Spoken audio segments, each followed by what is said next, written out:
So this morning I checked some news reports on Amazon, AWS.com, and I figured I'd better go ahead and do a video because there are things happening in Russia that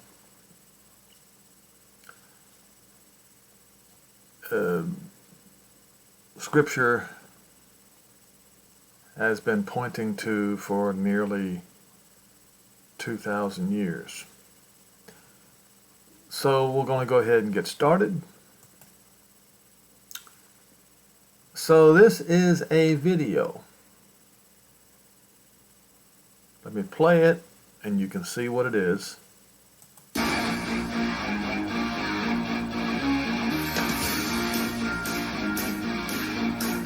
Alright, see that?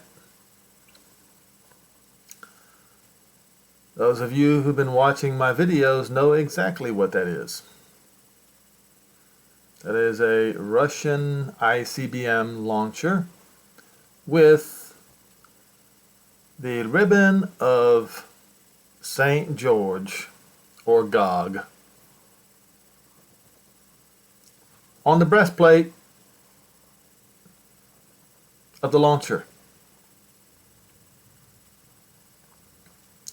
Exactly as written in Revelation 9 verses 17 and 18.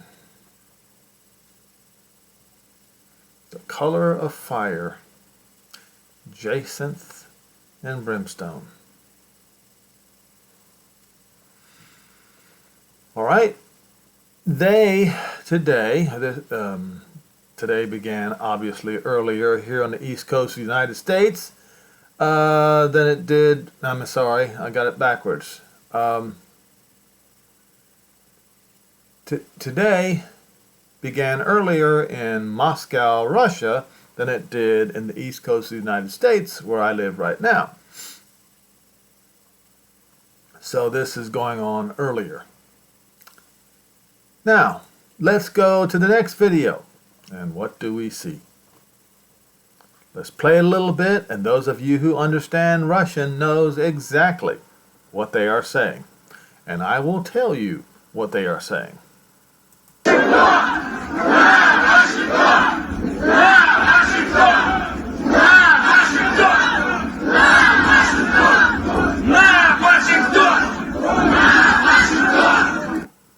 Oh, you should be able to know by now what they are saying.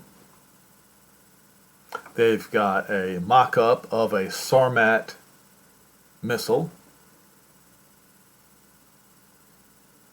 And you can hear them saying, Washington, can't you?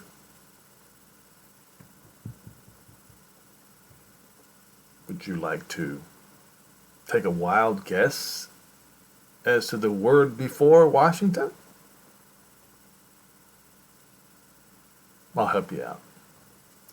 Nuke Washington is what they're saying.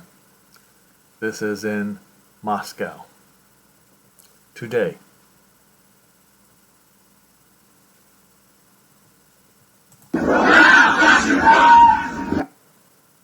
And what are they? What flag are they carrying? The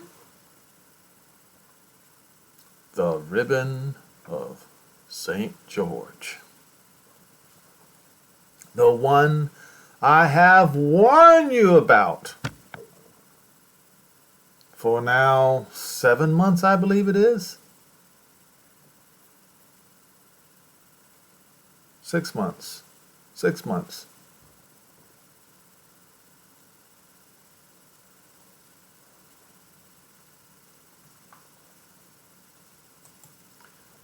Once again, let's do a little bit of history here. Let's show you some of my videos from the past. In this particular video, I pointed out how the women's suffrage movement paved the way to the Holocaust. 144,000 of the children of Israel. Why Christians can never get it right. The meaning of Hanukkah, past, present, and future. The great war between the Hellenistic Western civilization and the Jews win. December the 25th and its idolatrous origin. The Puritan government of the Massachusetts Bay Colony actually banned Christmas. This one right here, those of you who are solid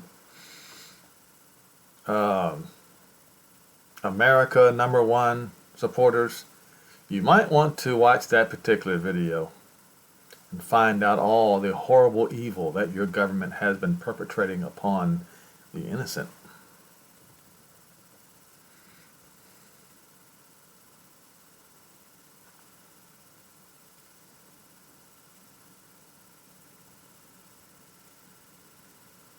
You see these videos? Did the prophets foretell a nuclear holocaust in the last days? That was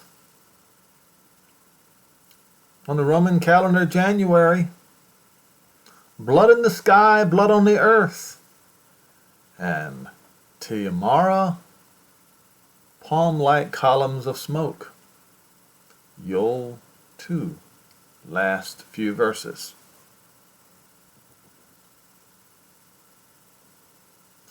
Are you ready? Channel summary, the prophets were right, population displacement dead ahead.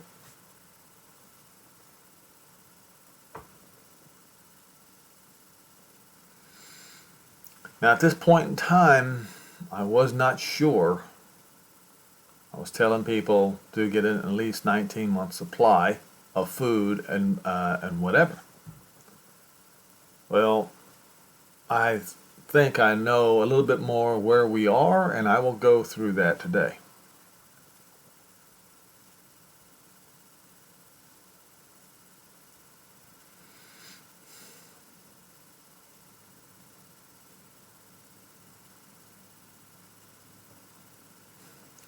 And I mocked the Christian version of salvation by pointing out that what they are calling the rapture is actually the transferring of all the tribes of Israel back to the Holy Land. And it's going to happen when the tribulation on the Gentiles commences. I could have gone 4, 5, 6 years back, but there's no point in doing that.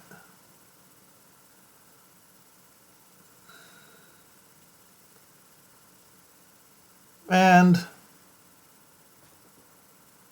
what is this? Back in March, Russian Yar's ICBM launchers accurately described in the 3 woes. Nuclear war is even described in 3 different scriptures. That was 7.5 months ago.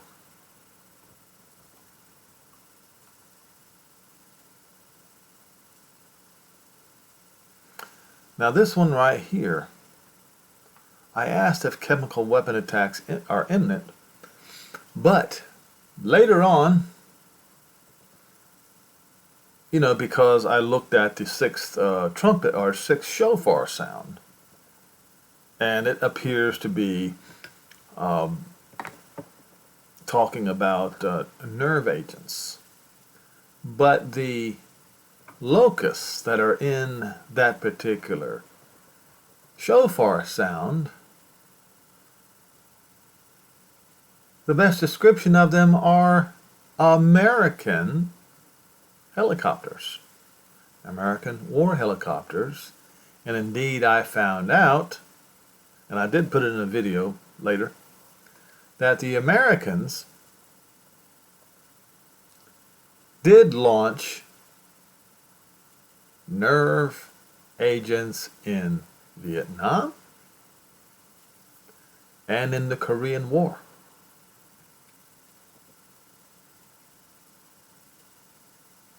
Now, then in this particular video also, what caused Christian hatred between East and West? You need to watch it. You need to listen to it, because what's going on here, we have the two horns of the false prophet fighting against each other. Satan versus Beelzebub. You didn't think that the fallen messengers, the fallen spirits would be in complete harmony, did you? You didn't think that.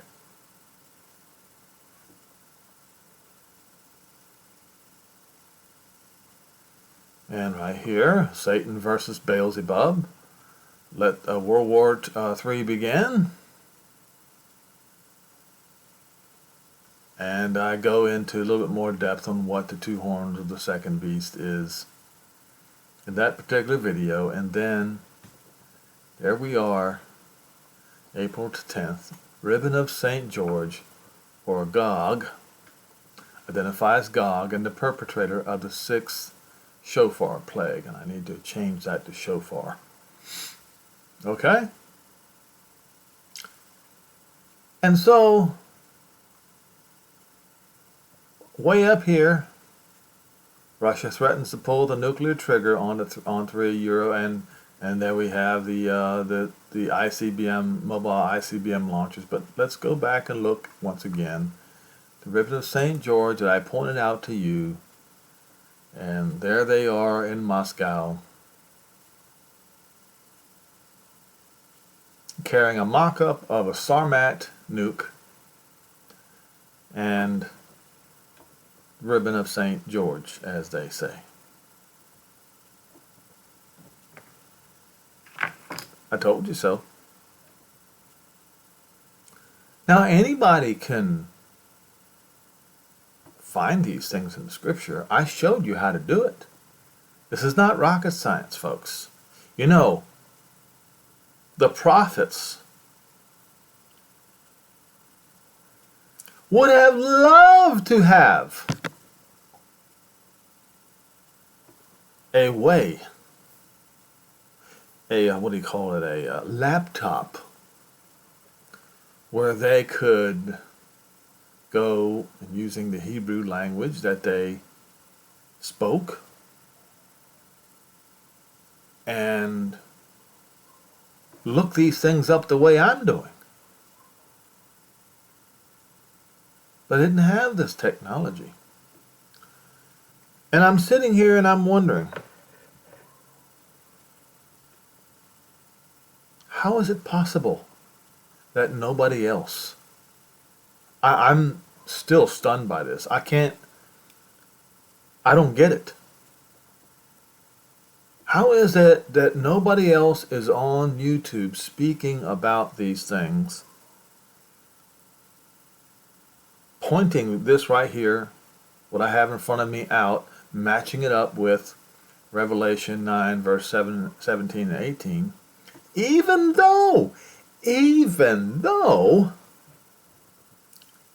Dmitry Medvedev of Russia even quoted Revelation 9, 17 and 18. The evidence is right there in front of our faces. I sometimes feel like the two little children on this little fairy tale book called A Wrinkle in Time, whose father was trapped on another planet where one entity has complete mind control over all of the people there, and so everybody does things at exactly the same time, the same way, just like a bunch of yellow pencils.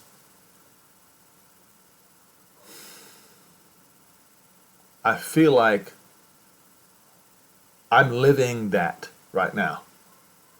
Everybody believes the lie, and I cannot seem to convince anybody.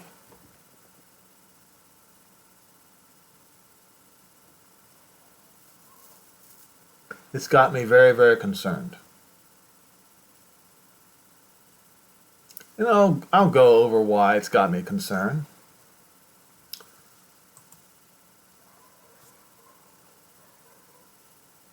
I don't want to be one of the two witnesses. But that's what's coming after the nukes start launching, folks.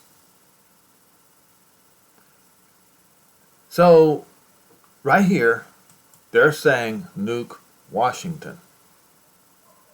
Well, what do you think's going to happen when they nuke Washington? And also, by the way, Nancy Pelosi, she goes and buys, what, 10 or 15,000 shares of stock in it. Look, I have to show you this.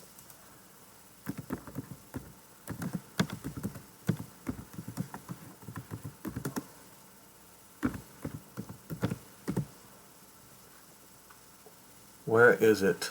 Buy stock in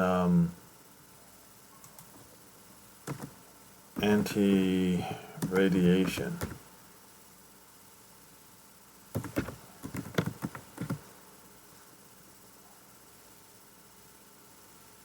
Okay, so remember, I don't think I reported this to you, but I probably should. The U.S. buys $290 million worth of drugs in preparation for nuclear emergencies.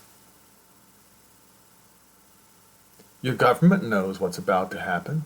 Do you? And why is the government not particularly concerned whether you know or not? It seems like I'm more concerned about it than they are. I don't see them on YouTube telling the whole world what's about to happen. No. What they're trying to do, what they want to do, they think that the world is going to continue as it is. They're going to get rid of some of the population and things will continue as normal. And they'll go buy stock in these companies. So, war footing. United States buys $290 million worth of drugs in preparation for nuclear emergencies. Right? And this particular drug is N-plate. All right? Watch this.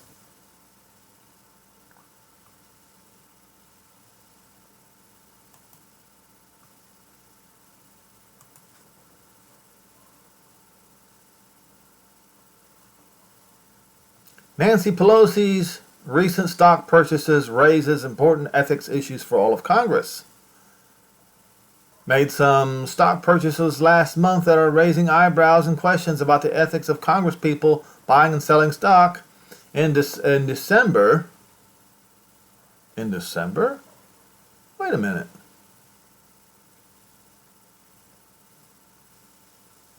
What? This is not it. This is not it. Hold on. All right. I'm getting ahead of myself here. I got to find it. N-plate.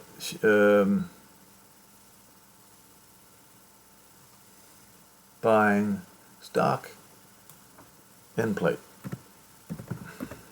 I saw this. There we go. 10,000 shares of Amgen. Which one should I do here? State First News. All right, we'll try that. I'm not crazy about using Twitter. Update today. Breaking. Nancy Pelosi purchases 10,000 shares of Amgen, manufacturer of N-plate, a drug used to treat radiation sickness. And of course, you still see the Twitter feed there. But anyway, they think things are just going to continue and it'll be business as usual. And they'll wait in their nuclear bunkers until the dead are buried and so on and so forth, and they'll eventually come climbing out, trying to resume their position of power. But something else comes after this exchange. Revelation 11, verse 1, and there was given unto me a reed like unto a rod, and the messenger stood, saying, Rise and measure the temple of Elohim, not God.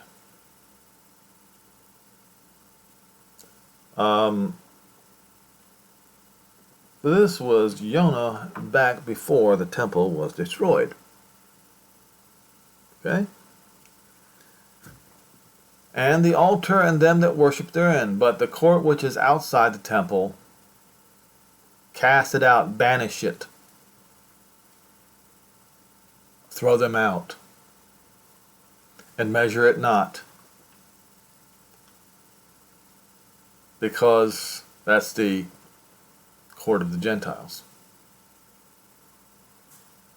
Because they're going to tread the holy city underfoot for 42 months. So Jonah was sent to the temple to measure it, and then tell him to cast out the court of the Gentiles, throw them out. Because in the future, when Jonah was standing there, not in our future, in our past, in Jonah's future, the Gentiles were going to destroy the temple. So the court of the Gentiles would be removed from the temple. And you Gentiles need to wake up, because that time of the court being the court of the Gentiles being thrown out is coming shortly. You must be grafted into one of the branches of Israel. This whole notion, this whole concept of Israel has to be a member of the Gentile church in order to be saved is a damn lie. It's the other way around. Any Gentile who wants to be saved must be grafted into one of the branches of Israel, as Paul plainly and explicitly pointed out in Romans 11.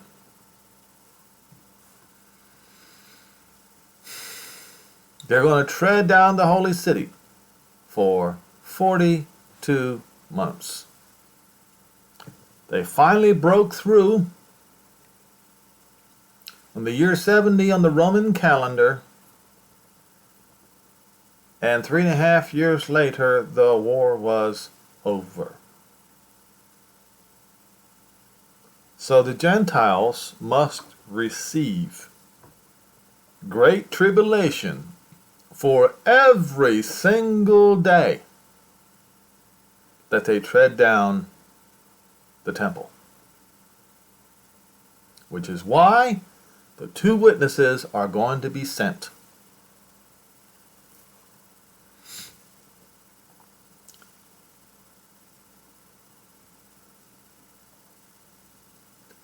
So he's going to give 2 witnesses.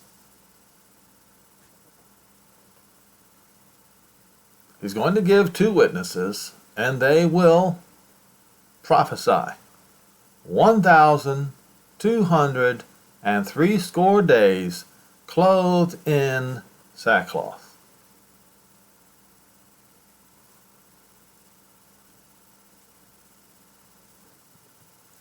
These are the 2 olive trees and the 2 lampstands standing before the Elohim of the earth. Now that statement is a sign most people don't even know what it means.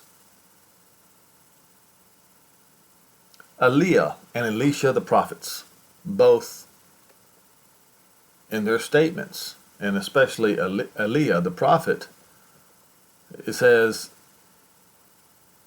before whom I stand. Let's go and find it. Do I need this? Yeah, I still need that. Okay.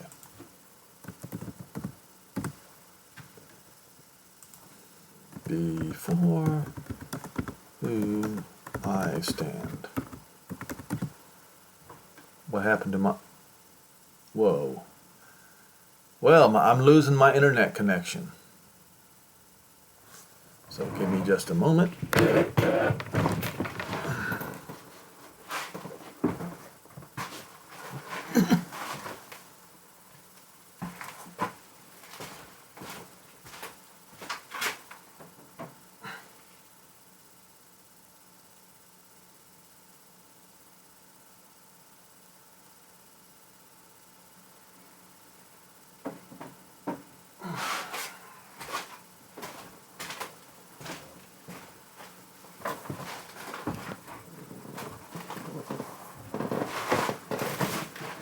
I have bad internet connection lately.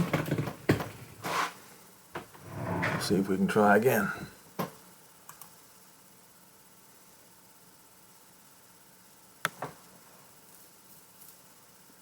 All right.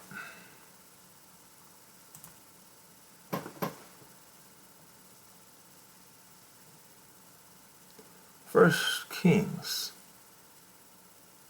17 and verse 1.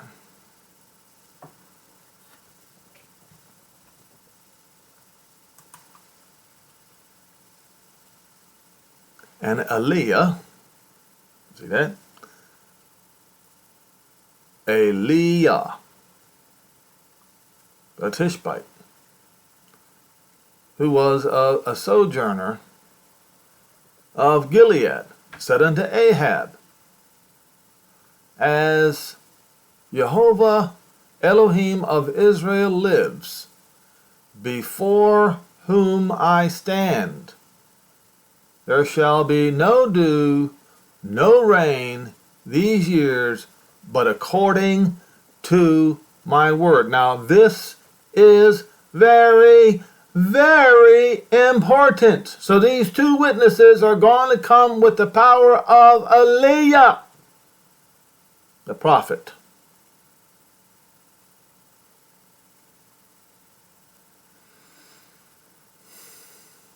Now,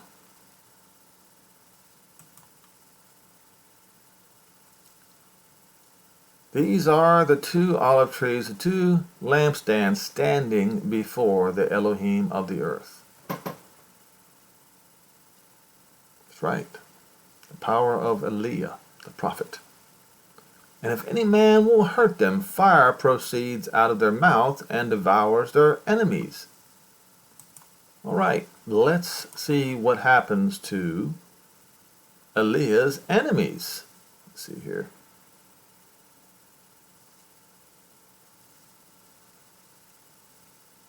And it was for 3.5 years, by the way. One of the disciples talks about it. I might even go to that particular passage if there's time. So,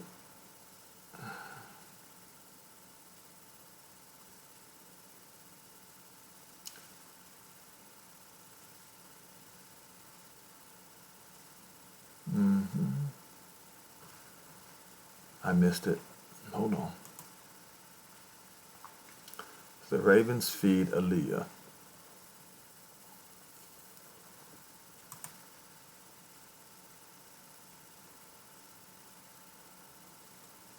Where is it?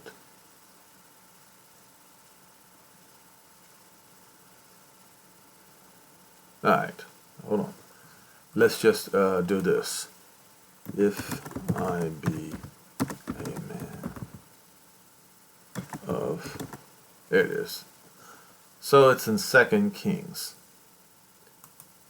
All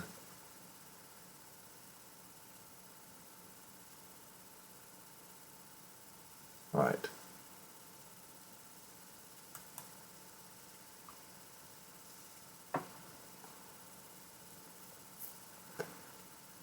And the king sent unto him a captain of 50 with his 50, and he went up to him. Hold on, I don't want to commit blasphemy here. This was concerning Ahaziah and his disease. And he answered and said unto him, O man of Elohim.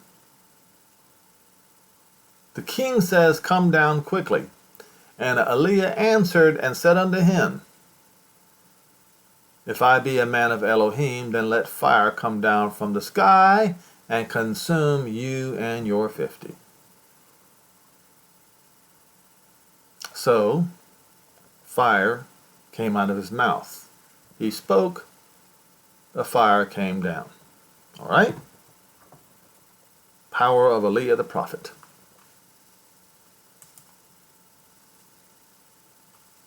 If any man will hurt them, fire proceeds out of their mouth and devours their enemies. And if any man will hurt them, he must, it is necessary in this way for them to be killed. So they're not going to have any guns with them to kill people. If their enemies are going to be killed by the words that come out of their mouth. These have the power to shut the sky.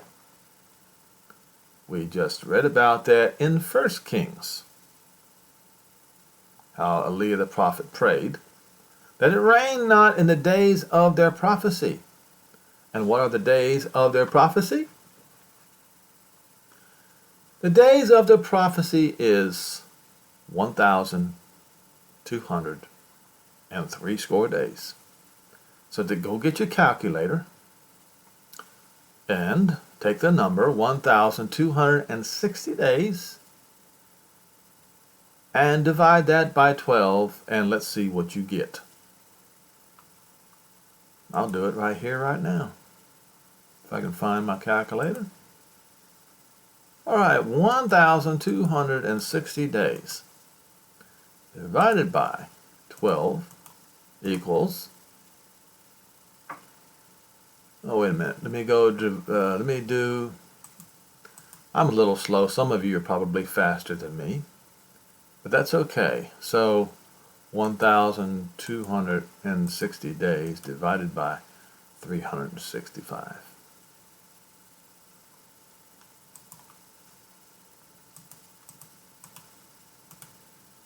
All right. That is essentially 3.5 years, or 3.45 years. 3.5 years of no rain. Power of EliYah the prophet. Now,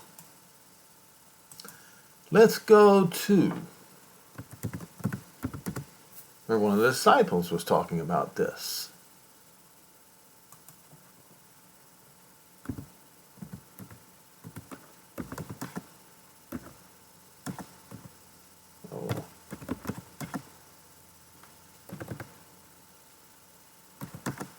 I think I'm going to have to Google this because it's probably not going to have the spelling, the spelling that is in the Bible Hub. Okay, so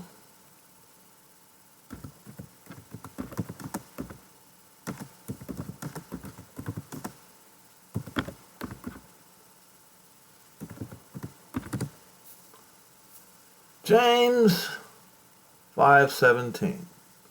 So we'll go back to Bible Hub. James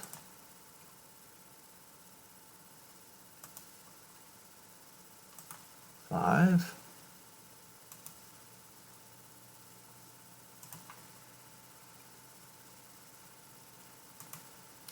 $17.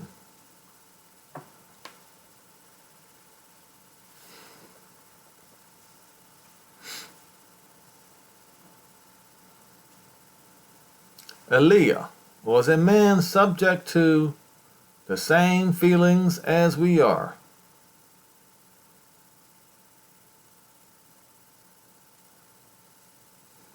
See, I'm hoping that's not me. I'm hoping that I'm not the one of the two witnesses. And the reason is because of this very thing. I have a very soft heart. I don't want to see death and destruction. But so did he. He had no choice but to do what he did. And he prayed earnestly that it might not rain. And it rained not on the earth by the space of what? 3 years and 6 months.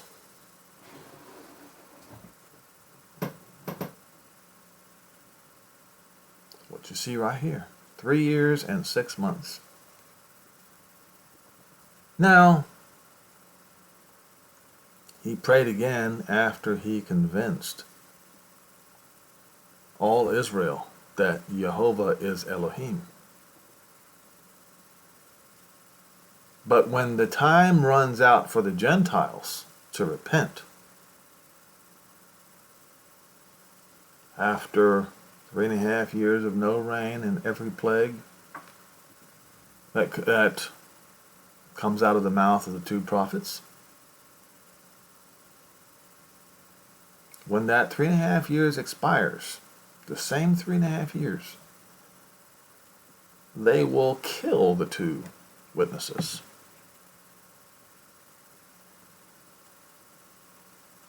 Thereby bringing the total and complete destruction, collapse of Western civilization.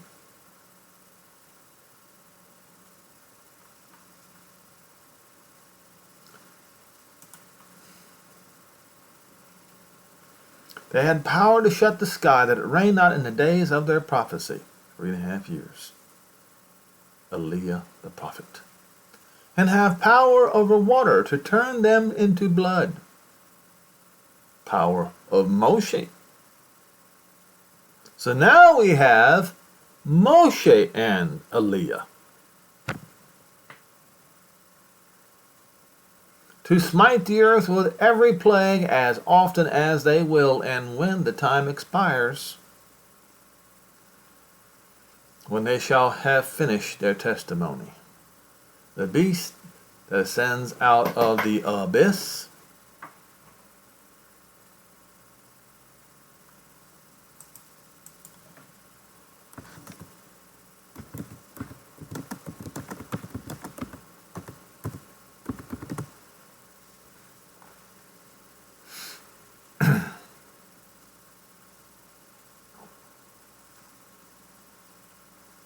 let's look at this first, I think. The beast that ascends out of the abyss, Christ of the abyss,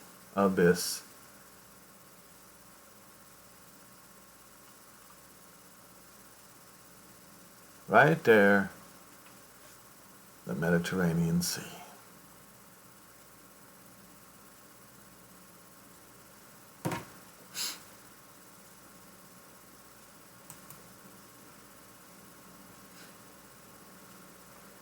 Shall make war against them, and shall overcome them, and shall kill them, and their dead bodies shall lie in the street of the great city.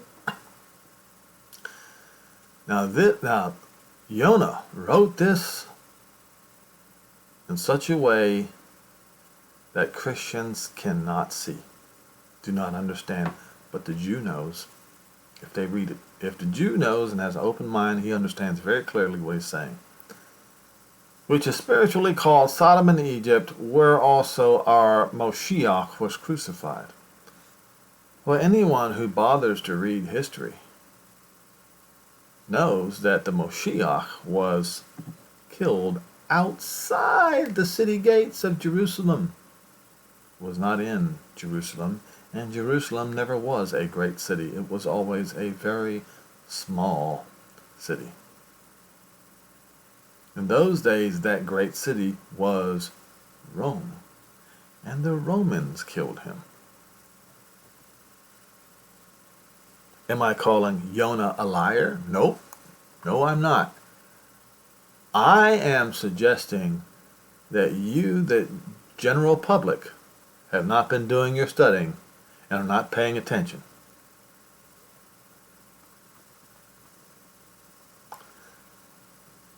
Then the people and kindreds and tongues and the what? The Gentiles. Right here. Usually referring to unbelieving Gentiles, non-Jews. Non-Jews. Gentiles and Christians are non-believing.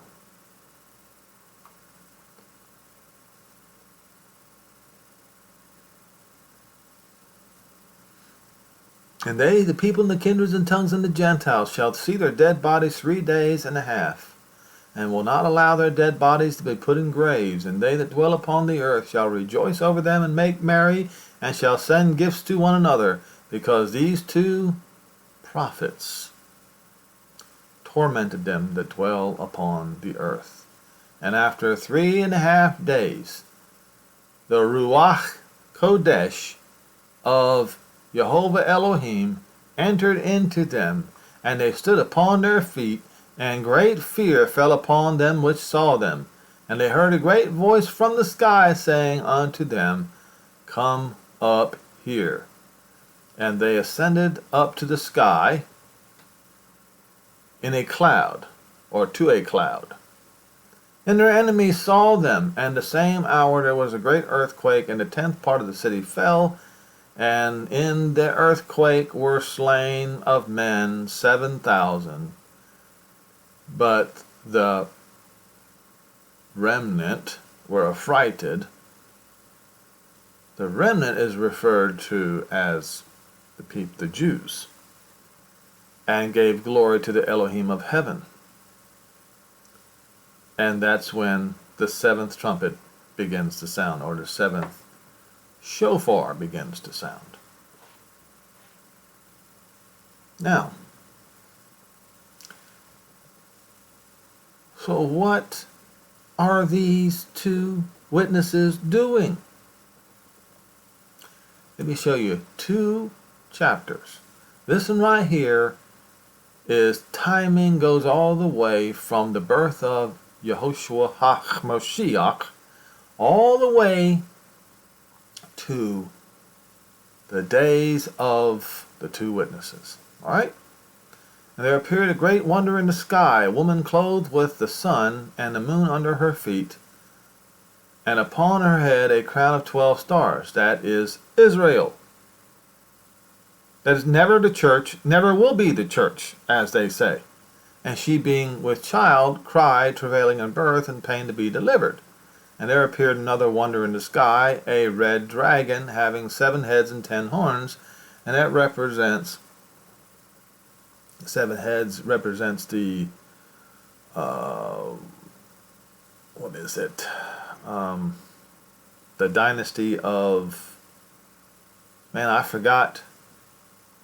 That started with Augustus, and ended with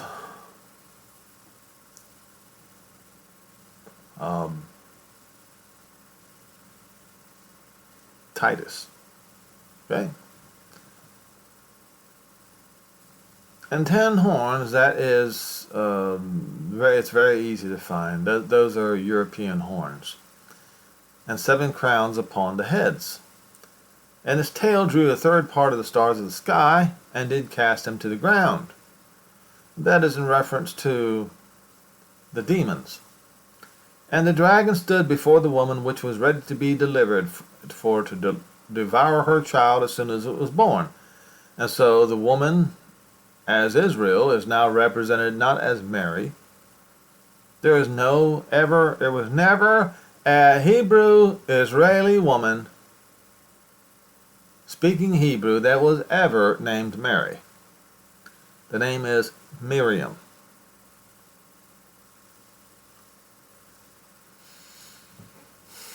Which was ready to be delivered to devour her child as soon as it was born. This was in reference to Herod. She brought forth the man-child who was to rule the Gentiles with a rod of iron. And her child was caught up unto Jehovah to his throne. And the woman fled into the wilderness, where she has a place prepared of Jehovah, that to nourish and feed her there for 1,260 days. Didn't we just read about 1,260 days here? Come on, let's wake up, folks. Let's stop sleeping, wake up, and connect the dots, please. I am not a brilliant individual. If I can see it, so can you. Some of you are more brilliant, more swift, more quick, more sharp than I am. It's painfully obvious to me. So I'm telling you, there are no excuses. There are no excuses at all. I'm not going to cut anybody any slack. Because I know that my sensibilities are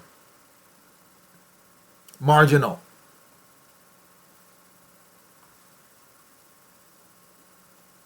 $1,263 days.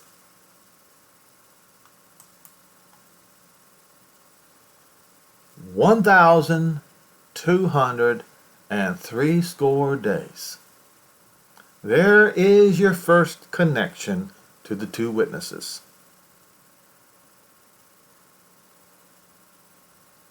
All right? Now, I'm going to go back here because I need to show you something right here, and it's Isaiah 66. It talks about before she travailed, she brought forth her pain. Before her pain, she was delivered a man-child. This is the same thing. And then we go down here, and it says this. In verse 19, I will set a sign among them, the Gentiles, kindreds, and tongues. They're going to have to come and see His glory. They're going to be forced to. I will set a sign among them, and I will send escapees, escaped ones, fugitive. EliYah was a fugitive. He was a fugitive in the days of Ahab, and he was, if you haven't figured it out, and he was also a fugitive in the days of King Ahaziah.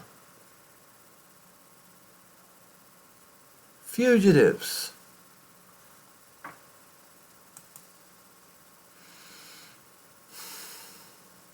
To the what? To the going, to the Gentiles, to do what? Yes, it's elementary, folks. And yet, you people of sharper minds cannot comprehend this. This is what blows my mind. This is what shocks me. It stuns me. Unto the Gentiles, to Tarshish first.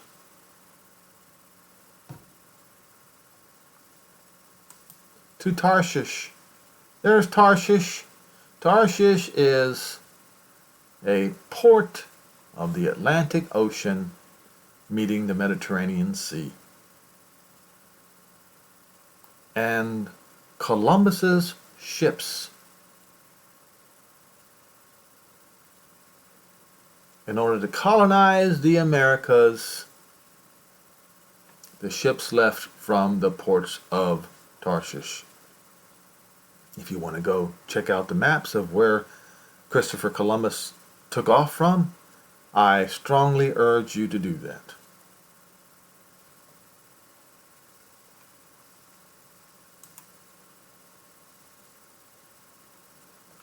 To Pul, that's Assyria, that would be Iraq, parts of Iran and Syria. Lud, that would be in Turkey.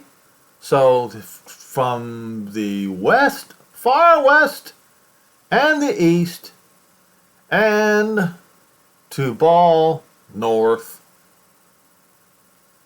and Yerevan, Greece. Yavan, Greece. To the coastlands of the Mediterranean Sea, Europe. To hear my, not that have not heard my fame, to hear my fame. To see my glory. How are they going to show Jehovah's fame and to see His glory? These are two escapees, two witnesses that are going to do this. And what is their purpose? And they will declare my glory among the Gentiles. And they're going to force the Gentiles to bring all your brethren for an offering. Here, take these Israelites, please, and have mercy upon us. Accept this as an offering and forgive us of our sins. And Isaiah 60 says the ships of Tarshish will be first to comply.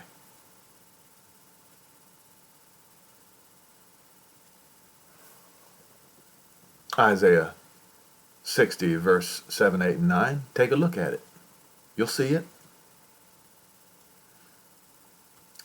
Unto Jehovah out of all the Gentiles, upon not horses, upon Sus, swift birds.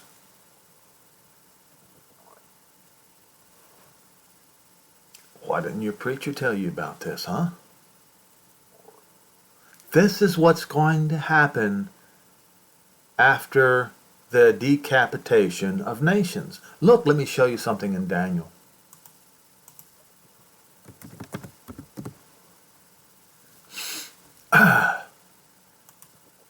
And thrones were cast.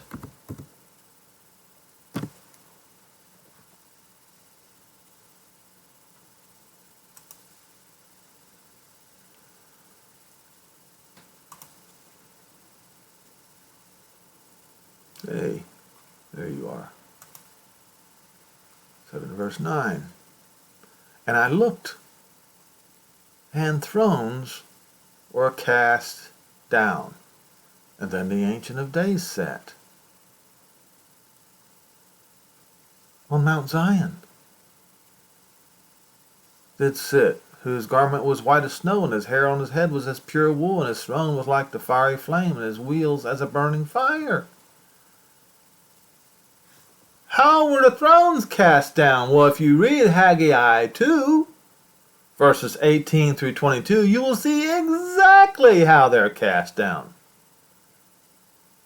By the hand of his brother. Zechariah 14 says neighbor versus neighbor. So they're going to cast each other's thrones down. Their capital cities will be destroyed. Then, as soon as that happens, the throne will be set up. The two witnesses will go out to the Gentiles, bring these plagues upon the Gentiles, and demand that they hand over all Israel.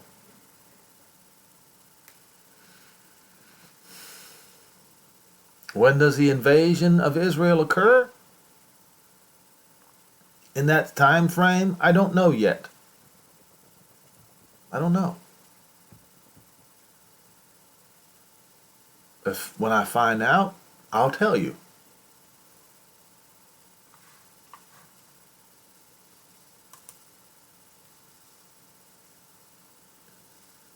All right.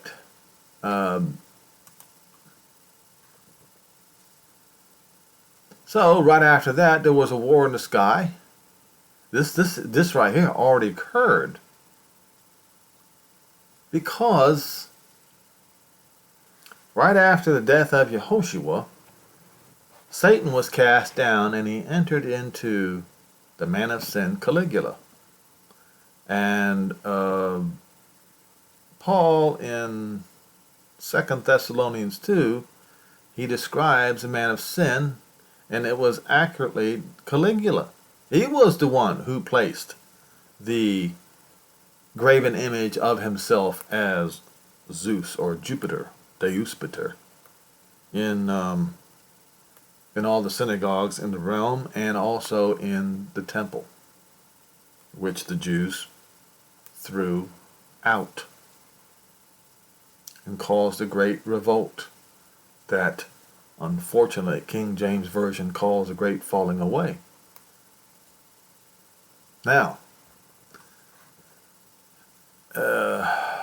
he deceives the whole world.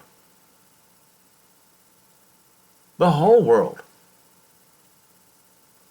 And he was cast down into the earth, and his messengers were cast with him. His demons were cast with him. I heard a loud voice in the sky saying, now has come salvation and strength and the kingdom of Jehovah and the power of his Moshe. For the accuser of our brethren is cast down, which accused them before Jehovah day and night. Now, the brethren, that would be the apostles, the disciples, and they and for the word of their testimony, and they loved not their lives unto death. So they were killed soon after Yehoshua rose from the dead. The devil was cast down, and he went out, searched them out, and killed them. With the exception of Jonah, I think. Woe unto the inhabitants of the earth and of the sea, the Mediterranean Sea, for the devil is come down upon you, having great wrath, and he knows now that his time is no longer infinite. And when the dragon saw that he was cast into the earth, what did he do? He persecuted the Jews for nearly 2,000 years.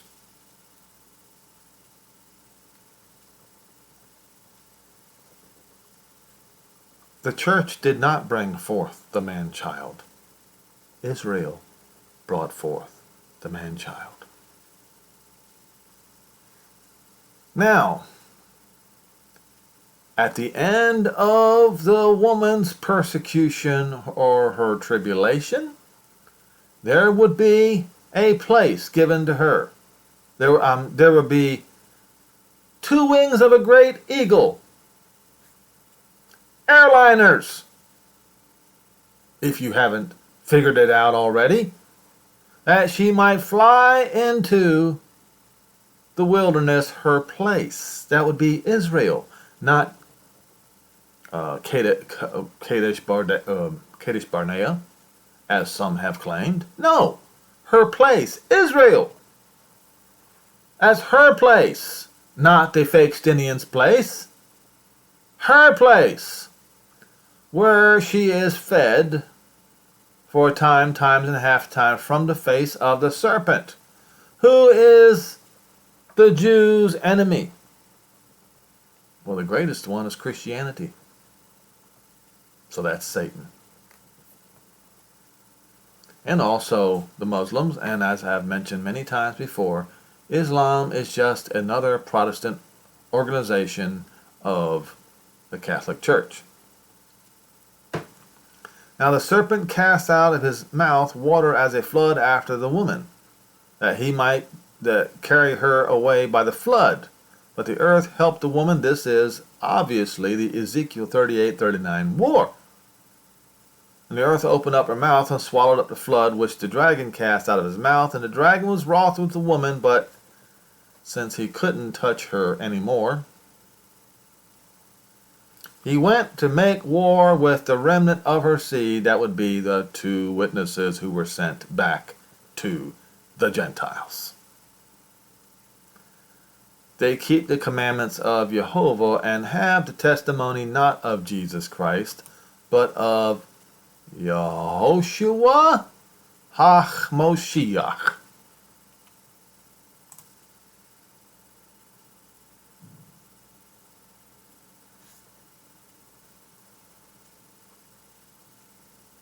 You now know what the two witnesses are going to do, and it's going to happen right after, because it's in the same, let's see, let me show you something.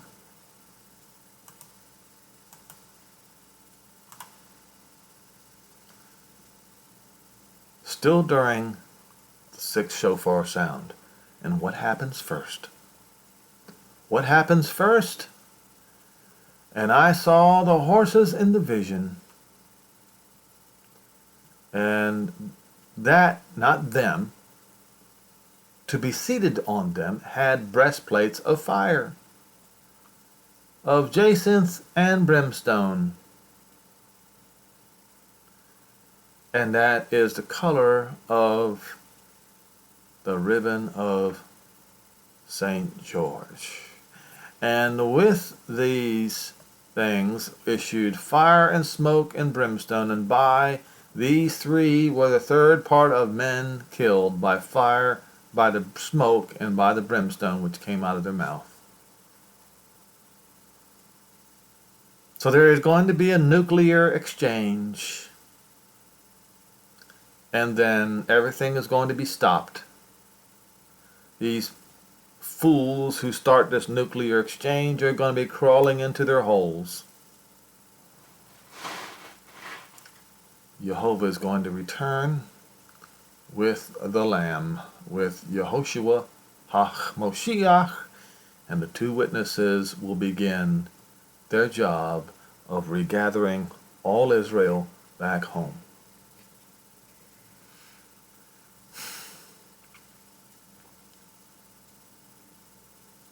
So, now that I have done this video as well as many others, the world now knows, because I have posted it on not one, but 2 worldwide media platforms. It is not my fault if you don't listen. It is on you.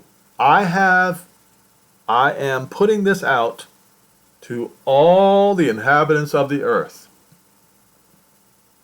Everyone who has access to YouTube and BitChute.